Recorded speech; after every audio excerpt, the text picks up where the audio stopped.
Welcome everybody to this session on the Innovative Instruction Technology Grant projects, highlighting the work that's been done in the last academic year, the 1920 academic year.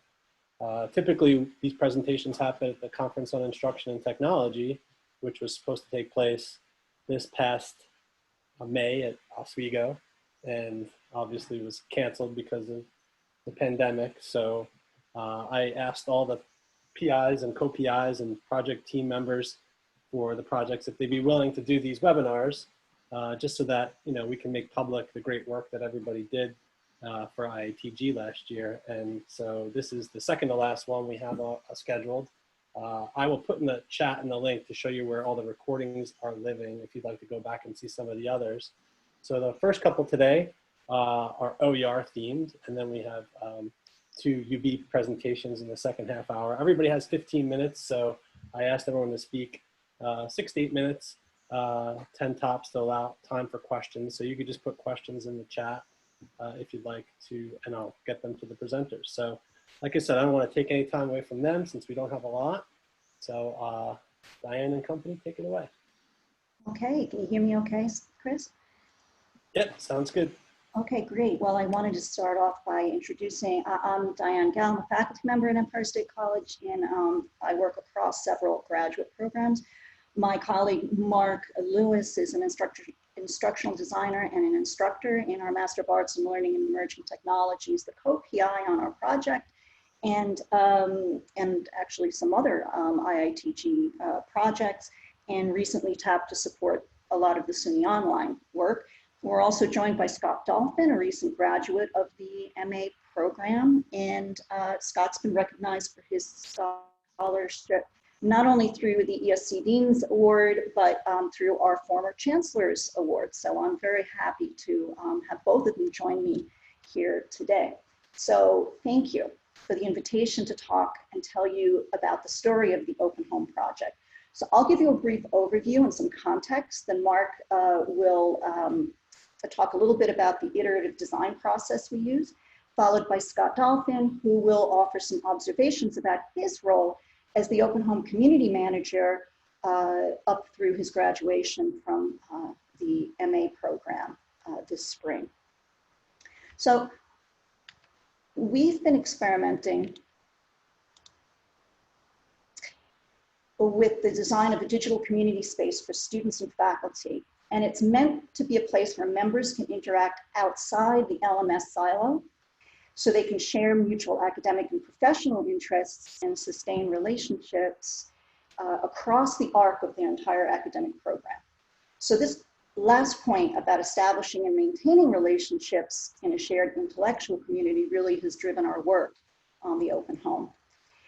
This year, it involves students and faculty from 4 small graduate programs on a voluntary basis. And you'll notice on this landing page, built on WordPress and hosted through Reclaim Hosting, there are several options to connect. And for the first 6 months, we added another option on top. If you see on the top right, students could choose to create their own sites by setting up a free subdomain. So they had access to all kinds of applications, including WordPress, Omeka, Moodle, etc. And we saw this as another important ways to encourage students across programs to learn through active participation and actual creation. For a few reasons, most members actually did not choose that create option, but they still engaged in the main community activities. So first and most importantly, they could build personal profiles where they could share information as much or as little as they want about themselves, and then actually link out to many related projects, which many of them did, and then start finding other people that they can connect with, friend, or make some kind of connection. So Scott will show you what that looks like for members shortly. One student said, quote, "Students can get siloed into a course where they just do their work and then disappear," end quote. So as part of this project, we found that many of the students look forward to events like alumni talks roundtable discussions related to different professional or intellectual interests, or even just these informal virtual happy hours, which strangely concurrently during our spring pandemic experience became a rather common occurrence. So what we learned was that the first thing student users really wanted was to see who was there, what they were doing, and whether or not they could engage with them. And we also offered free open source spaces 24/7 to meet or collaborate on projects. For instance, using the Big Blue Button workspaces broken out by program, they could just step in, or a 24/7 video conference cafe using Jitsi. So you'll see the name of our space, Open Home, is really a play on words in that we're open to students in related academic programs, whether they're in their first term, last term, or even recent alums. And then we try hard to use as many open source tools as possible so that the community space itself can be replicated by other programs at Empire. So I'll let Mark tell you a little bit about our user-centered design approach, and then Scott will give you some highlights from his experience as the community manager. Mark? Sure. So we've been using what's called the UX design process for the work in both this grant, and there was a preceding grant where we built a smaller space for just one program. And the UX design process is fairly complicated. I can't talk about everything in the process in this talk, so I'll just focus in on two things. The first thing is I'll talk about personas. We developed personas based on what we know about our actual users. And we expanded the personas for this project to include a wider audience of users because we went from one program to 3 programs. And also some facts about personas. Personas represent are representative of real users, their motivations for using the site, their goals, their needs, their experience levels. And they should give, if you've designed your persona using data, they should give an accurate picture of what the user's expectations are. And they help show how the users will interact with the site, which helps to determine the design choices.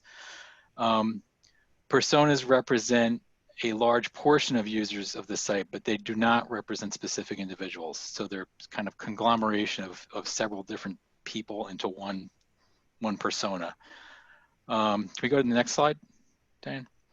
So we use those as a basis for guiding our design, the personas.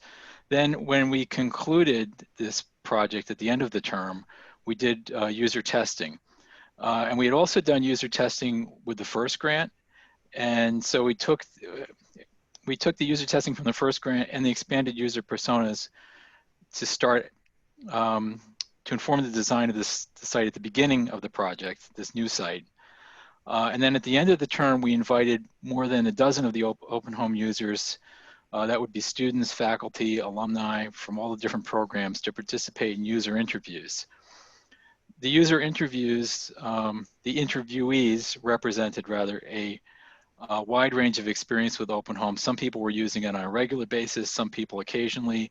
1 or 2 people had come in the first time for the actual interview. They hadn't really viewed it that much before. So we had a wide range of user experience that gave us a really good broad range of data on how people were interacting with the site. The interview process for each participant takes about an hour, and it's conducted by 2 interviewees, both taking notes. And interviewees were asked questions that encouraged them to interact with the site while we observe them and make notes. And we also encourage them to verbalize their thinking, to actually say out loud what it is that they're doing and why they're doing it, what they're feeling, what they're thinking, as they go through and complete the tasks. So some sample questions that we used include, how did you first access the Open Home? How did you continue to come back to the Open Home? We wanted to find out, we had sent out emails, we'd put notices up in courses. We wanted to see how people were getting back to the site. It had its own standalone URL, but were people using that? Were they going back to the course, going back to the email? What was it that was getting them back there, and how did they get there to begin with? We also asked them, A question, you want to find other students who have similar interests with you and you want to connect with them. Show us how you would do this. And many people did this in different ways and went to different places that are available on the site that actually Scott's going to talk about that aspect. And then one of the other questions was, you have questions about the site and what you can do there. What do you do? Who do you contact? How do you do that? So you can see that these questions are open-ended, and they encourage people to just sort of go explore the site and do the things that they might normally do, or if it's their first time, they kind of poke around and see what they can find on the site. So that's a key to designing user experience questions, is keep them open-ended. So I'd like to introduce Scott Dolphin, the Open Home Community Manager, and he will talk about his experiences and also share some of the results from our user interviews. Thank you. So as Mark and Diane pointed out, I was the community manager for this site. And the purpose was to make myself available as a help technician and point of contact for members or anyone with questions about the site. And here on this page, you can see some of our member profiles that were done. And I had mine set up, so if you went into the profile, you saw all about me, how to contact me, that I was the community moderator here, and it gave you a very large amount of information. However, it was really only those members that attended some of our virtual presentations that really got this across. Primarily, I think this is due to the familiarity of seeing me regularly at these meetings and repeated encouragements at all of our events to go ahead and find me on the site and friend me. Diane, if you want to hit the next slide. So part of my work on the site was to create a bunch of getting started videos. And here you can see some links to the bottom of them down here. And these just outlined the general uses on the site, where to find things, how to get started creating your own independent site through the create button, if that's what you chose to do. We also had a fairly well-developed frequently asked questions segment. However, it was linked under our info tab, and we also had our Empire Open Home team profiles that outlined our roles on the site under that tab as well. Why don't you hit the next one, Diane? So these are some of the groups that we created on the site, and this was a very important aspect. A number of the respondents viewed the ability to interact with members from other programs or with other interests very positively, but one thing we found out from the surveys that we took is that almost everyone also wanted to see groups of their own program or their own cohort, who they started in the program with and had kind of been going along, because as Diane mentioned, you sometimes get siloed and isolated in the Moodle system. So the groups were a very important aspect of it, and I think we're going to develop that more in the next iteration. Would you hit the next slide there, Diane? Now, this was our archive. From the first iteration of this project, a number of people voiced the need that they wanted to see events that they weren't able to attend in real time. So we created an archive page here, and this got a considerable amount of positive feedback from people during the surveys, because a number of them could not attend every single event, and they valued the fact that they could go back in, see who was doing what, and what new and interesting things were happening. I'll say in closing that the biggest takeaway from our surveys that we took at the end of this was that we needed to streamline some of the homepage interactions. We crammed a lot of information and data and everything that anyone could ask for into the site, but it was sometimes a little challenging to find, especially for this particular demographic. Many of them were working professionals, K through 12 and higher ed, and they were dealing with a rather steep learning curve just getting online with their day jobs to have time to really, really dig into this site and find us. The biggest challenge for me as a site manager, I will say, was most of the emailing and contacting fell to Diane for this because of privacy and security protocols. However, in an ideal world, we would have been able to get out more of a regular newsletter. That was another thing that was asked for in the surveys when they got to the homepage. They were looking to see more updated news events, maybe things that were going on within their programs, and as well as seeing things across programs. So we learned a lot from the user feedback on this, what worked and what didn't, and we're going to take it to the next step. So that's all I have to say. Very cool. So we're that was 15 minutes. Our last two presenters aren't here yet. So what I'd like to do is maybe hold off on questions because we might have more time after our next presentation for questions. And I anticipate there will be common questions for both since your projects were very similar in a lot of ways. So why don't I go ahead and we'll turn over to our colleagues from Oneonta and they can present. Okay, so Ed, you're going to drive, or Lee? Go ahead. What is yours? Oh my goodness, I couldn't unmute. Can everyone see my screen or finding a scalable model? Yeah, looks good, Ed. Thank you. Very good.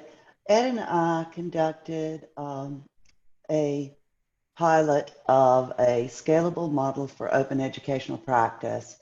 And this project targeted collaboration with several different SUNY schools in order to try out Reclaim and to make available several open options for individuals who wish to use this tool in different ways so that we could evaluate the usefulness of Reclaim and the faculty attitudes toward open online learning.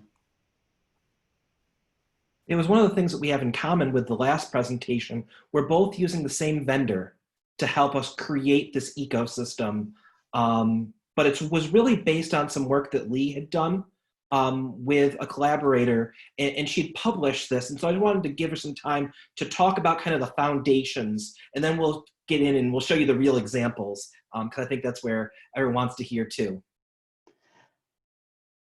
Marina is a professor at the Workland School of Education in Calgary, Alberta, Canada, and she's a very well-known open education researcher. So she and I have worked together for many years, and last year we wrote up the cumulative data that we had from 4 different projects over the past 7 years. And we named this, which it's not a new concept, but we named it the Open Hub model of learning. And this model is a way to connect different open tools that are common to a student hub, an instructor hub, and then the social media aspects of it that can assist in building professionalism and a digital footprint for students from kindergarten to graduate level. So we focused on collaboration among the students, communication with students, with faculty, and with outside professionals and peers. For instance, the articles of their, the authors of their textbooks, primary researchers in their area. We connected them to these people, and we're often able to bring them in to our classrooms through video conferencing, through the connections we made in these different media, social media outlets. This was built on WordPress. WordPress is a good tool. It was included with Reclaim, and that was really our main hub of information. License awareness. We needed to make students aware of the different ways that they could share, the different ways that they could be open, the choices they have as they work in the open and share their scholarship with the others. So we focused a great deal on that. And then creating a professional digital footprint. Every student will need this in the future. So really thinking about what is included in our digital footprint and intentionally creating a digital footprint that documents our learning and our growth over a series of years.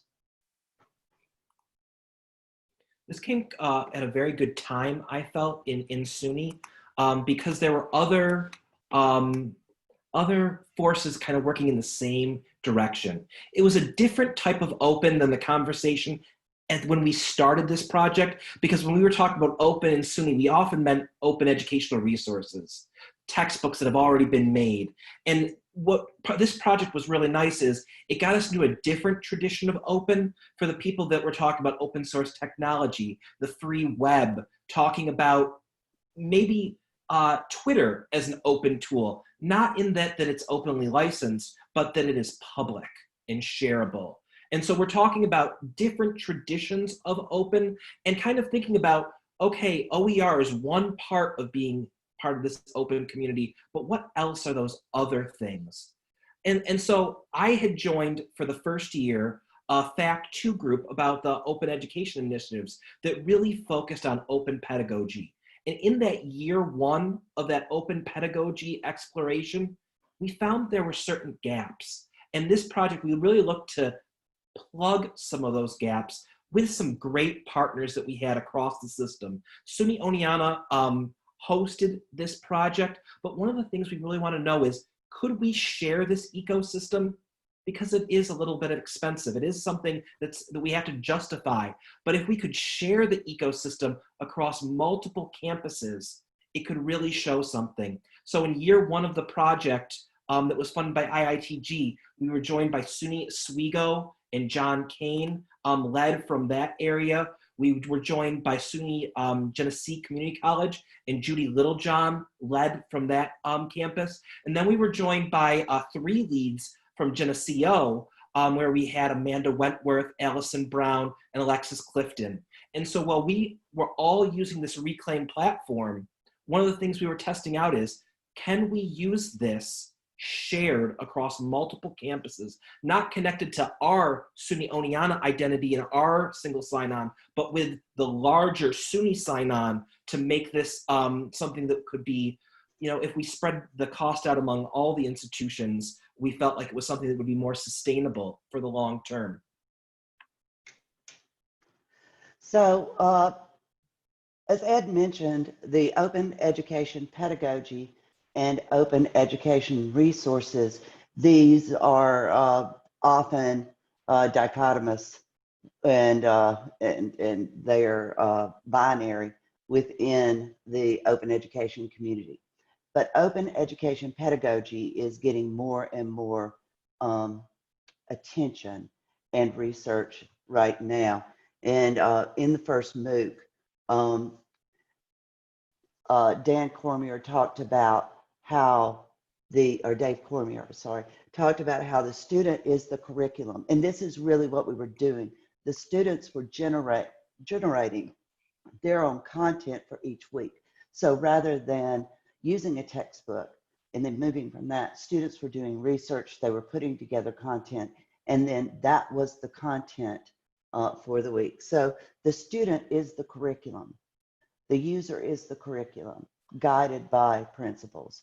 And through WordPress, we were able to put that in one concerted place so that students could go there to read what was, in essence, their textbook for the class. And so this idea from Dave of rhizomatic learning, that we gain different resources, different learning experiences from different nodes, including Twitter, including Instagram, including Facebook, including these other things. But what we gain is firsthand knowledge from individuals, so important in educational technology resource that can often be postponed a year before it's published. So keeping up with these very innovative researchers helps us to create current relevant information. So this is an example of a student hub that was created within a makerspace class, advanced applications of educational technology.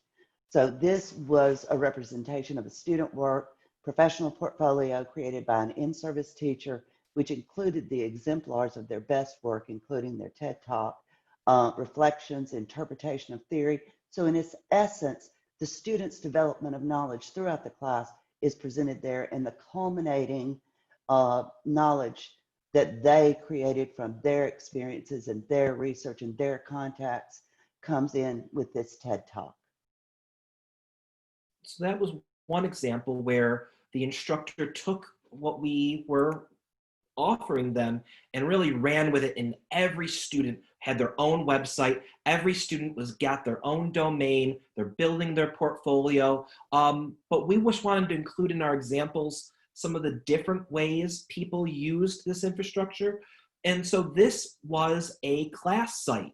Instead of each student creating a separate class, this was where multiple classes actually worked and collaborated on one site, and had their conversations and in the open, and we're building this site together and talking about it using the discussion boards that they were building. Lee, was this the group that you had like 4 colleges that were all participating together about diversity? It is. We had a college from Iowa, we had a college from Mississippi, and we had a college here. And these groups worked together in this password protected WordPress site. So this was private because we're discussing sensitive matter here. We're discussing identity. We've got one school that's majority Black. We've got one school that's majority white.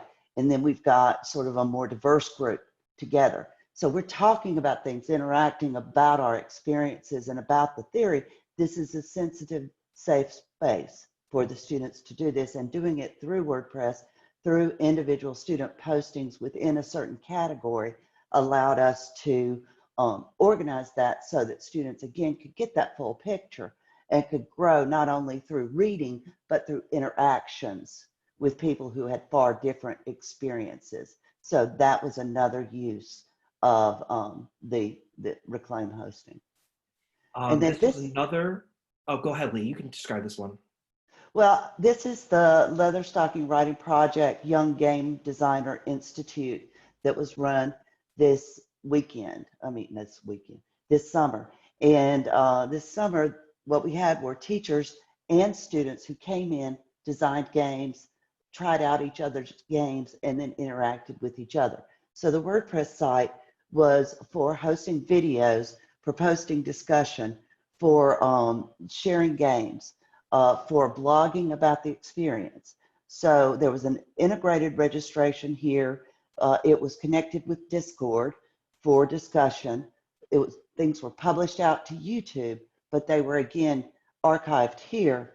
And then all the documentation, all of the growth that occurred throughout this experience was archived here. And so this has been a very nice project done by the Leatherstocking Writing Project led by Dr. Thor Gibbons. You know, one of the things I wanted to highlight from this project is we were trying to teach the students about developing a public internet persona. So you can see in the bottom left-hand corner, you know, Thor is helping these students learn and say, wait a minute, remember we're giving feedback in the open. What does that mean to give feedback on a public messaging board compared to a closed, safe space like Blackboard? So, yeah, respectful, responsible. And are you being safe with your own personal and identifying material and having that discussion? So that's built into the curriculum as part of what they're talking about when they go out into these spaces outside of our kind of outside of our walled gardens. Yes. This was a fun project. This was a project that had participants from across SUNY. It was students who should have been traveling in the summer. They should have been in Italy. They should have been in South America, but instead they didn't get to have this global experience. So the SUNY Coyle Center and the SUNY Office of Global Affairs quickly put together this program that had all these students take a storytelling class and then also take a class where they connected with some not-for-profit organization working on a big idea on social equity and justice. And then the students created things that were then openly licensed and shared, both with their organization that they worked with, because they wanted that work to be meaningfully used, but also then documented at the Global Commons website And that was done on this infrastructure that we were sharing. And so the example on the right-hand side is these students together made a newsletter highlighting the great stories and the great things that this Nigerian not-for-profit was doing with elder care, because elder care is such a big, important issue globally and part of the UN's goals. So that was another cool project. And this was another one where we had one website that many people were interacting and many people were building from. And then not going to get into it too much, although it has a lot in common with the Open Home project, is Amanda Wentworth and I are continuing this work, and we're going to present tomorrow about what we've learned about the Commons in a Box Open Lab solutions. When they were presenting the Open Home project, I recognized, I could see in there that they were using the BuddyPress tools within WordPress. And what CUNY has done is they've taken BuddyPress that built like that Open Home, like Empire was talking about, and also integrated into it a whole bunch of different things, including some privacy controls, so that students have a little more control over what level they're sharing at. And so we're going to talk about that tomorrow, and I'll put the registration link right in the chat as well. Oh, Chris already did. He beat me to it. I want to put in one more comment that will take 10 seconds, really. We did marry open education pedagogy with open education resources through graduate student thesis. So we had no good way to archive the graduate student thesis. We used Pressbook in concert with WordPress, and we now can, for those who are approved to share the full thesis freely among the campuses. Yeah, and doing some great work teaching all those students about the Creative Commons licenses. Absolutely. And letting them choose what they would like to do with their intellectual property. Do I want to put that closed license on it? Do I want to pick a restrictive license? Or do I want to pick something very, very open like that CC BY license? And that's part of student outreach and student education, and letting them know whenever you teach someone about OER, they also walk away with a much better understanding of copyright and what's okay and what's allowable to do. Great, thank you both. So Abina is here, so we're going to have the third presentation now, and if anybody has questions for any of the other first two presenters, feel free to put them in the chat. You all can engage there. But again, our fourth presenter still isn't here, so we still may have time to open it all up at the end. And I know Abina had to leave at 2:55 to teach, so I'm going to turn it over to you now. I think, did I have to make you co-host? You're now a co-host. Okay, I'll share screen. Sure, yeah. Yeah, you should be able to share your screen now. Thank you. All right. All right. Oh, that was can you hear me? Yeah, we hear you fine. Okay. Oh, that was a very interesting talk. I want to, look, I just took down your link for tomorrow. I'll go ahead and maybe look some more into it. I can add all my students into such a collaborative effort, so thank you so much. I'll look you up. All right. So mine is going to be a little technical. I'm a creator, and I work at the lower levels than many of you, and I think in a different way. So let me. This presentation is available off my website. I just quickly put it. It's kind of old, but it's somewhere in the middle. If you want to download it, I have it at. If you search for Bina, you should get a cscbuffalo.edu/Bina, and it is at the middle of my. I can put that thing there. If you want, you can. I can put it in the chat, and you can download it. Okay. I'll put it in the chat for you, Bina. Yeah. Okay. Okay. There it is. Yeah. All right. So it's very easy. In case you have questions, this is a short presentation. In case you have questions, you can always reach me by bina@buffalo.edu, BINA, and I wear different hats, and one of them is what is shown up here. Okay. And okay. So I'm just going to give you very briefly my background. I've been here for 30 years. I know many of you. I've interacted with many of you. I've got two families, one at UB, one at the SUNY level. And then I'll go on to describe the problem. And you will see that the problem that I solved with this IITG grant is not unique. It is pervasive with a SUNY seamless transfer and other things. So you will see that. And then I created this application to solve that. So that we called it UBCert at the time that I wrote the proposal, and eventually it got translated to another name, easy to remember, and also to prove the point that it is not exclusive to UB and it can be applied to any other environment. So we made it into a general name, and I'm going to talk about it. And within the 8 minutes, I'm going to give you a lot of visuals so that you can understand what's going on there without describing the code or a demo and so on. But it's a working one. And then I'll talk about adapting this to your environment. I'll also talk about the underlying technology without going into the technology in case educators are there. I think this is something that many of you may take it back to your institution. And blockchain is a big deal. And if you want to pursue blockchain curriculum and education, I'm giving you some way to get into that, a very easy ramp up into that. This is about me quickly. I've been in UB for the past 30 years plus, and I've been supported for data science and data intensive computing by NSF. Even now, I'm kind of deeply involved in NSF on many levels. And this is one of my proudest achievements. This is the first for our department. I got the SUNY Award for SUNY's Chancellor's Award for Excellence in Teaching last year. And I can tell you that IITG grants have been very instrumental in my career growth, a lot of it, and also the CIT conferences.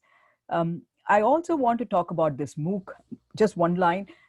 This is Sunni Mooc with the agreement they had with Coursera.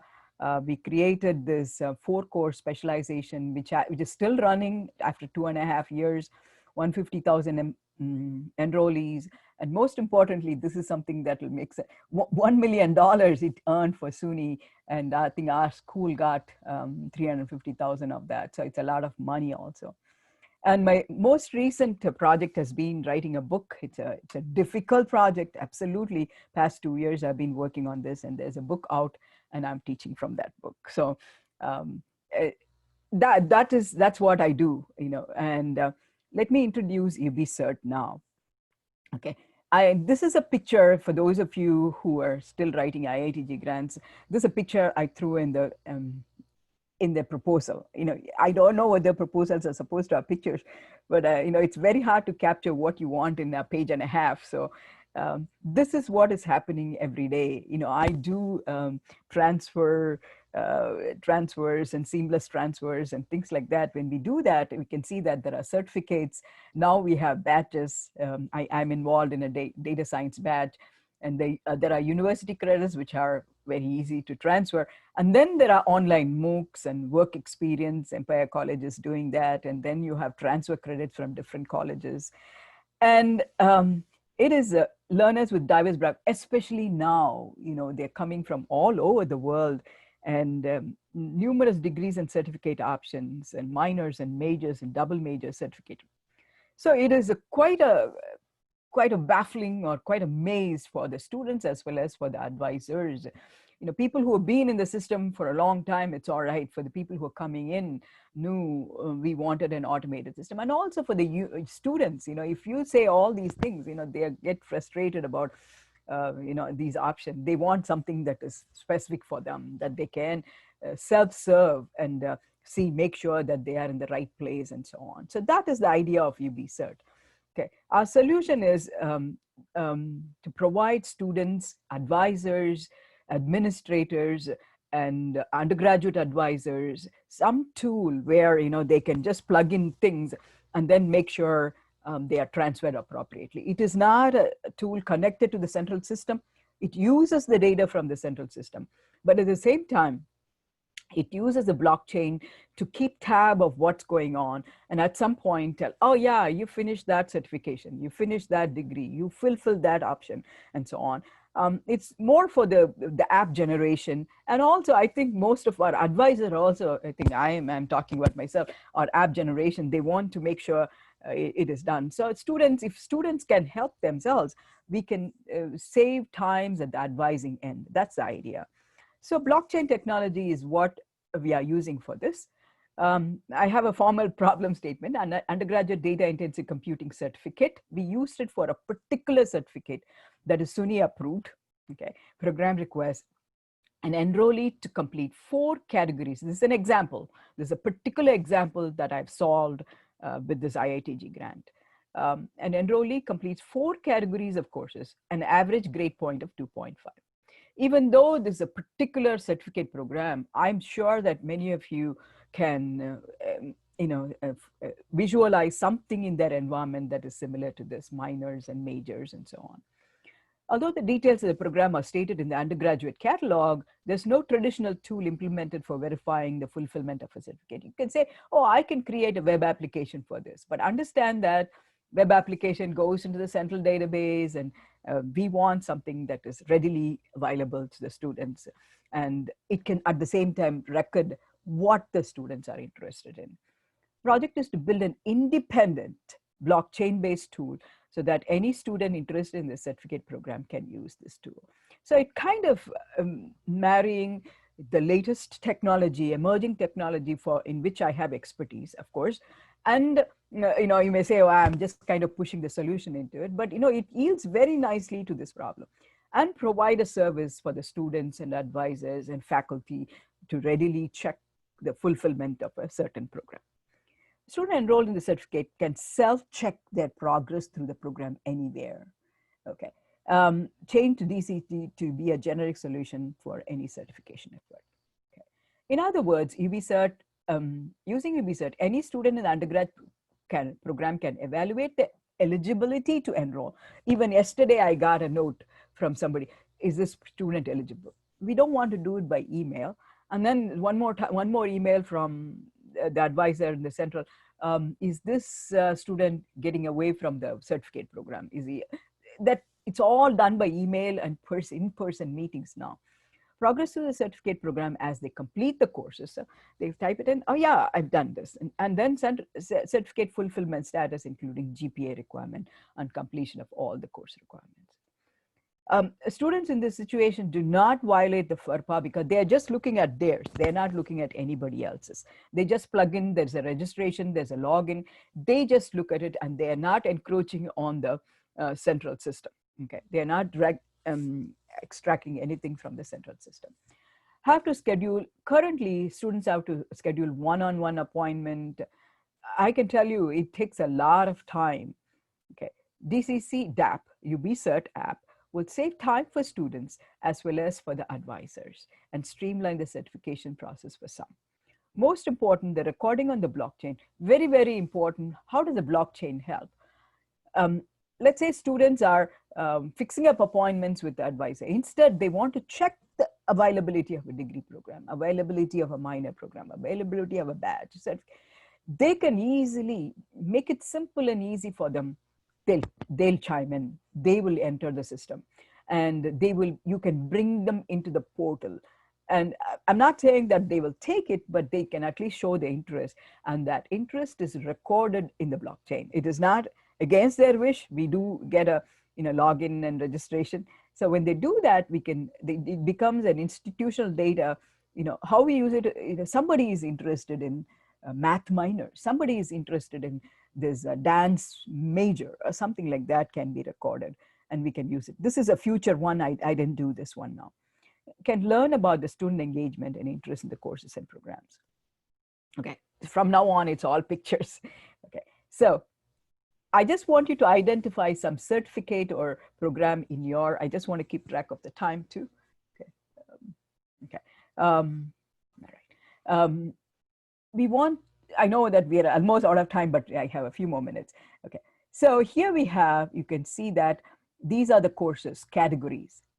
You can identify with some program in your environment. Prerequisite courses, core courses, domain-specific courses, there's a capstone course, and the student registers first, and then then on, it is login. Okay, so we do have a two-step, and we make sure they understand nothing is being sold, here, or they are not going into the central database and things like that. They can add courses, and then they can verify status. It's as simple as that. Behind the scene, the trust is provided by the blockchain. And then when they are done, they get check marks like this. Check, check, check, check, with everything done. And I think I've given a detailed flow chart here. They register first time, subsequent times they log in, they can add a course, check eligibility, understand that many of them replace courses. So they get a D grade, they want to add a B grade. And so replacement of courses is also allowed. And then any time they can verify that this is a self-serve tool on the blockchain.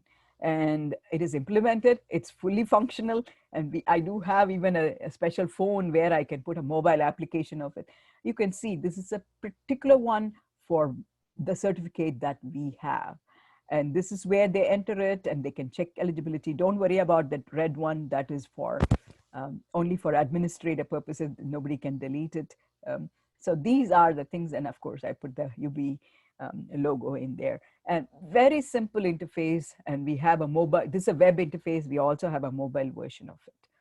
Okay. So the idea is that this is the front end. This is a self-serve tool. This is providing trust through the blockchain. It is also measuring, it's also gathering data for student engagement and what their interests are. And I'm sure we haven't measured it because it was not in the scope of the particular project, but we can always say that I made students come to my office and try it out when they come to fix up an appointment for checking their eligibility. That's how I changed many of the features in there. So once we release it to the student, they can just go check. For example, initially none of them will be ready. And then eventually everything will be ready, and they can keep track of it. I know that there are web application flow charts and other things, but the magic of this is that there is a trust layer and the blockchain recording what their student interests are. Okay, I'm going to summarize this. And so you can see that multiple forms of credentials are possible. It's a digitization of student records going on. This can help with that. And then seamless, all these things are kind of feeding into this. Okay, now with COVID, newer challenges, and it's a proof of concept for trusted educational credentialing platform that leverages emerging blockchain technology. Okay, our expectation is that SUNY can be a forerunner and showcase to the world a transformative credentialing platform that can adopt and benefit. Okay, so what did I do? This is fully functional application. And as I was doing it last 2 years, I've been writing this book. I made it into chapter 11. Okay, it doesn't mean anything. It's chapter 11. And it's it is a 33-page full description of this, and in my preface, I do thank IITG for this. It is available for the whole world to use and adopt and everything. So you can see the impact of a simple IITG grant. We can transform the way we evaluate the students and the way the students evaluate self-help themselves in many progress through the thing. And also, I just want to point out, many of you are educators, trainers, and there are other areas blockchain can help. And I do have a book, so you can take a look at it. It's got lots of pictures. I promised 60 pictures. I have 150 figures in there, so a lot of material in there. And then finally, I want to thank SUNY IITG. I cannot tell you, my Coursera began outside a keynote in a little bench. We sat there and discussed it. And that's what happens in CIT conferences.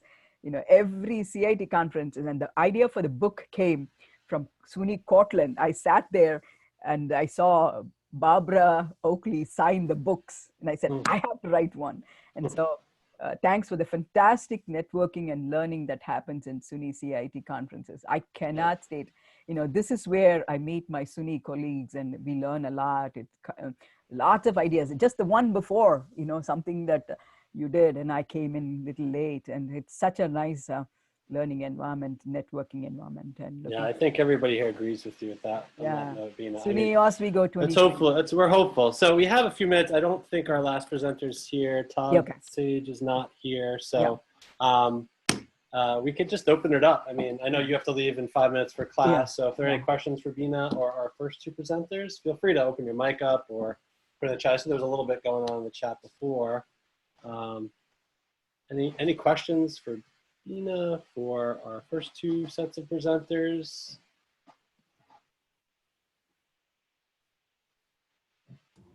Bina, I had a question. Yeah. I wanted to ask you because I'm very interested in this. But, I'm curious because for our institution, we work primarily with adult learners, and it was interesting that you said or be more appropriate to the app, generation, or I forget how your phrasing for that. But I actually think that this would be appropriate because we have students coming to us for both undergraduate and graduate degrees with credentials from multiple sources of all, because they've stopped and started their educational road.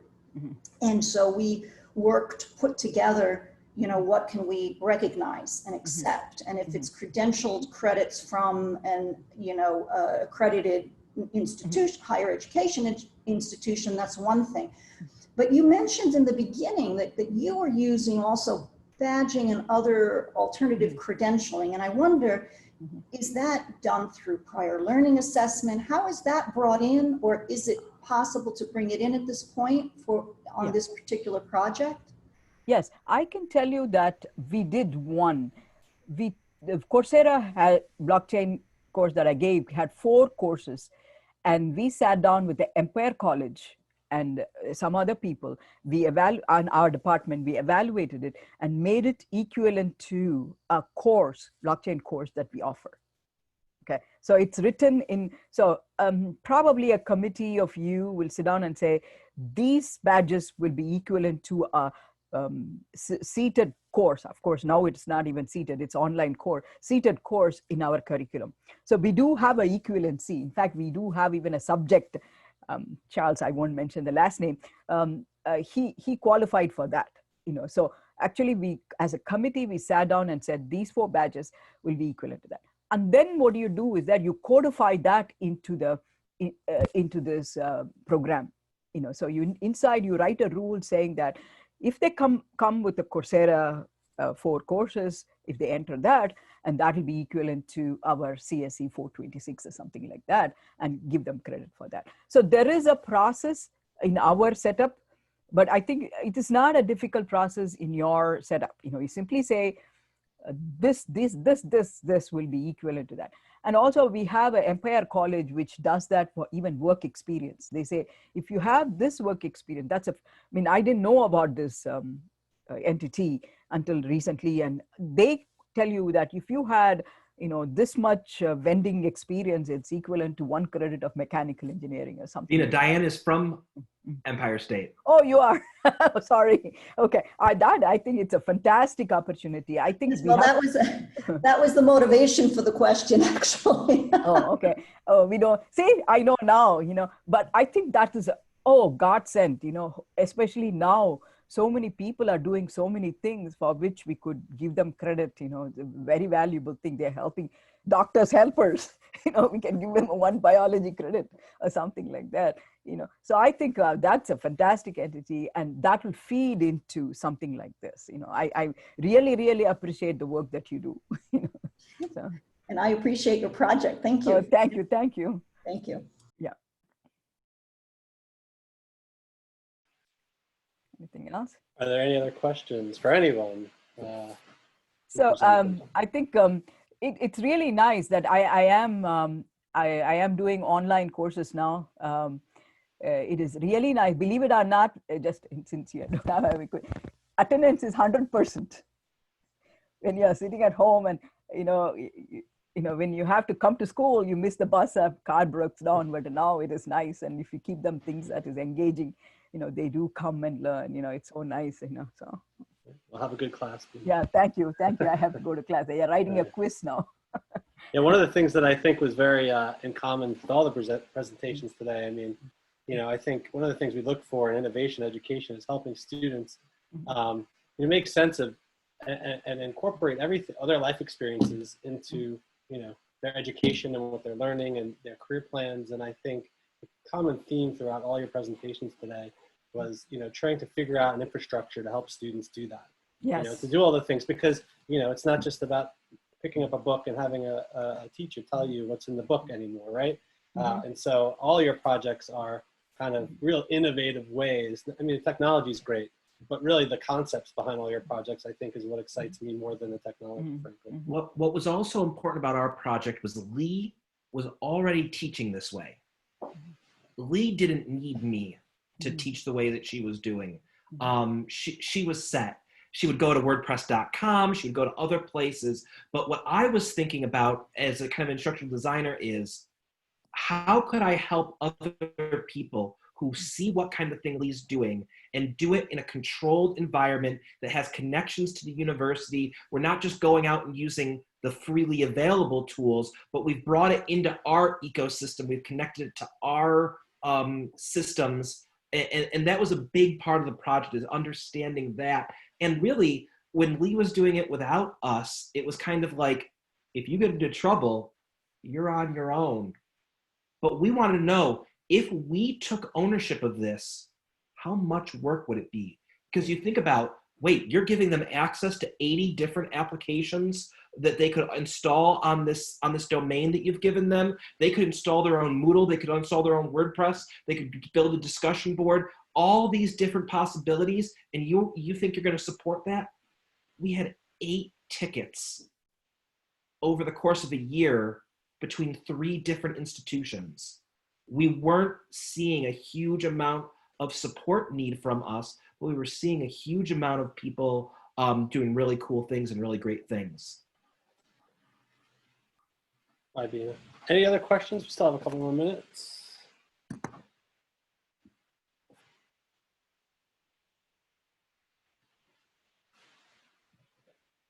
Anything else?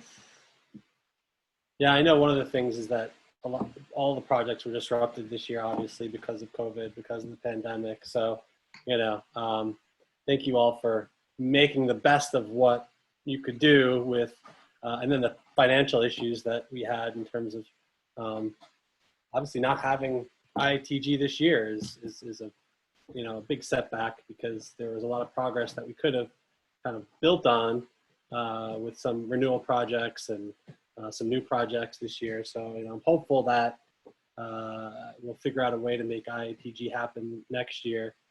If so, look for an RFP in December. But again, we don't know right now if that's going to happen. I've not received any word either way. So.